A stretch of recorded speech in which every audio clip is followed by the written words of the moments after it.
BPL পরিবারগুলির জন্য সরকারের বরাদ্দ আটা বিক্রি হচ্ছে কালোবাজারে। একাংশ দুষ্ট চক্রের হাত সাফাইয়ের জেরে বঞ্চিত হচ্ছে গরিব লোকজন। প্রকৃত প্রাপকদের হাতে আর পৌঁছচ্ছে না সরকারের বরাদ্দ আটা। গ্রাহকদের হাতে পৌঁছানোর আগেই পাচার হয়ে যাচ্ছে আটা। টন টন আটা চোরা পথে হাত বদল হচ্ছে। মানকাচর সমবায় সমিতি থেকে ট্রাকে ট্রাকে আটা চলে যাচ্ছে, ফলে সমবায় সমিতির অধীনস্থ এজেন্টরা আটা পাচ্ছেন না এবং সঙ্গত কারণে গ্রাহকদের হাতে পৌঁছচ্ছে না সরকারের বরাদ্দ আটা। ডিলার তো মই চাউল লৈ বারা আইছো, চাউল লৈছো। আটা দিয়ে নেই? আটা ওটে তো দিয়া নাই। আপনি কিমান দিনের পরে যান? এই জন্য আমি 16 পৰা লাইসেন্স পাইছো আৰু 2016 পৰা লাইসেন্স পাইছো। কেতিয়াৰ পৰা আটা পোৱা নাই? পাইছো, আগত পাইছো, দিছো। কেতিয়াৰ পৰা পোৱা নাই? মোৰ আমাৰ লকডাউনৰ 2020 পৰা আটা দিয়া নাই আপোনাৰ? 20 না 21 এরকম পাওয়া নাই। 21 পিছত? 21 পিছত তো আটা পাওয়া নাই।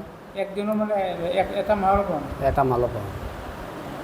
প্রতি মাহে চাউল দিয়ে? চাউল দিয়ে, প্রতি মাহে চাউল দিয়ে আছে, কিন্তু আটা নাই। আটা নাই। রেশন কার্ড আপনাকে আটা নিয়ে আটা মই পাওয়া নাই, পাবলিকে করতে। গ্রাহকদের কাছে আটা না পৌঁছানোর দায় অবশ্য ছেড়ে ফেলেছেন সমবায় সমিতির সম্পাদক। মানকাচর সমবায় সমিতির সম্পাদক আখতারুল হোসেন বলেন, তাঁরা পাননি বলেই আটা বিতরণ করেননি। তার নিজের মুখ থেকেই শুনুন।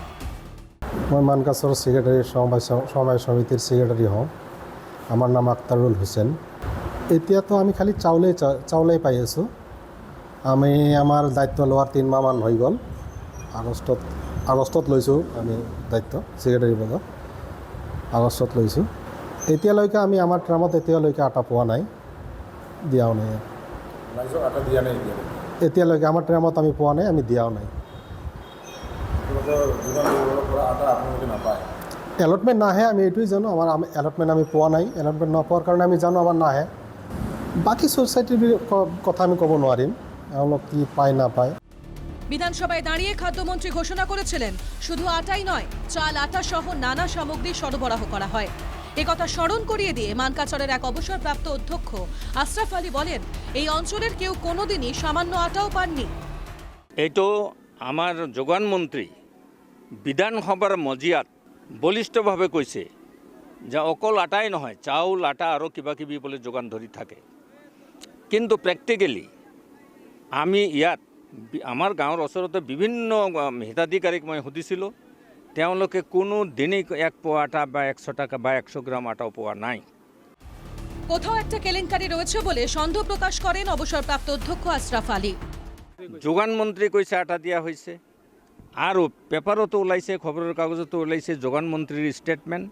কিন্তু বাস্তৱ সত্য যেটো ফিল্ডত, বিশেষ করে আমার জেলা বাদ দিয়ক, আমার মানকাচরের সম্বন্ধে মই ক'ব পাৰোঁ, কোনো সমবায় সমিতির জৰিয়তে সুলভ মূল্যৰ দোকানৰ জৰিয়তে কেতিয়াও 100 গ্রাম আটাও বিতরণ করা হওয়া নাই। তেনেহলে এইটো বোঝা যায় যে নিশ্চয়ই কিবা এটা নেক্সাস আছে। সরকারি বরাদ্দ আটা নিয়ে বিশাল কেলেঙ্কারির সম্ভাবনা স্পষ্ট হয়ে উঠতেই দাবি উঠেছে নিরপেক্ষ অনুসন্ধানের। যোগান মন্ত্ৰীক আৰু খাদ্য নিগম বিভাগক মই অনুৰোধ জনাব বিচাৰিছোঁ, এইটো থ্রেড বিয়ার একটা ইনকোয়ারি হোক। সরকারি বরাদ্দ আটা প্রাপকদের হাতে পৌঁছচ্ছে না, তার কারণ মাঝপথে উধাও হয়ে যাচ্ছে সেই আটা। কিন্তু কার নেতৃত্বে চলছে দুষ্ট চক্র? বিশাল এই কেলেঙ্কারির বিরুদ্ধে সরকার তথা প্রশাসন কি পদক্ষেপ নেয় সেটাই এখন দেখার। মানকাচর থেকে কবির মণ্ডলের রিপোর্ট, NKTV বাংলা।